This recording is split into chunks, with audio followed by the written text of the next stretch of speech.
och Stina har märkliga ljud i sin sommarstuga. Jag, Karsten Torbjörn, Psychic Medium, ska se om det spöar hos dem. Let's go to night vision mode.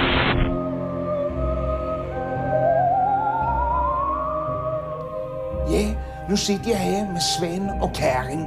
Stina. Och Stina, ja. Sven, vad är det som händer i detta huset? Kan du berätta? Ja, vi har köpt det här huset nu. Jag har varit här många år. Ja, det är någonting konstigt här i huset. Vi vet inte vad det är. Det kan vara gäster.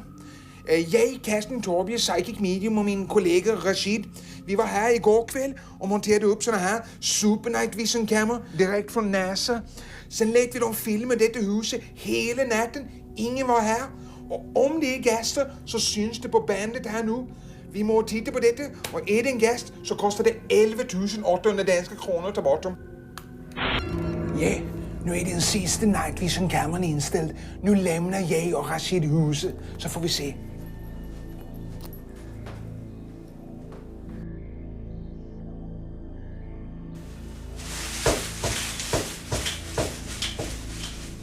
Fy fan, såg du det, Stina? När vindarna viskar mitt namn. Fy fan.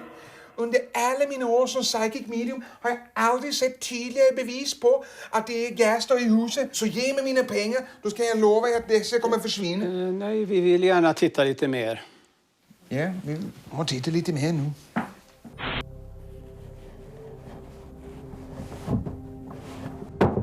Ej, vad helvete. Fan, vad det svider i smalebenen. Rashid, vad vill du ha? Vill du ha en guldklocka?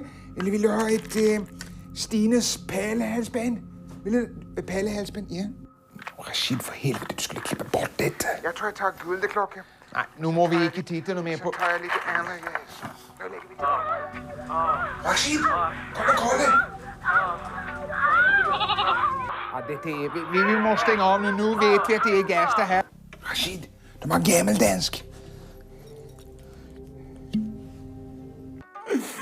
Ja, det är så Psychic Medium. Nej, ni måste stänga. Det är jag som är Stina. Nej, släpp mig. Åh, fy helvete. Detta var riktiga gäster ni såg nu. Ge mig mina pengar så kan jag hjälpa er att bli av med dem. Stina, ring polisen. Nej, men för helvete, Stina. Nej, polisen, nej. Karsten, har du kontakt? Nej, för helvete. Jag tittar på en DVD med morgonsoffan. Ja, så enkelt är det alltså att hitta sin egen prostata. Vilket sugande skämt det var. Fy fan, det är tråkigt jag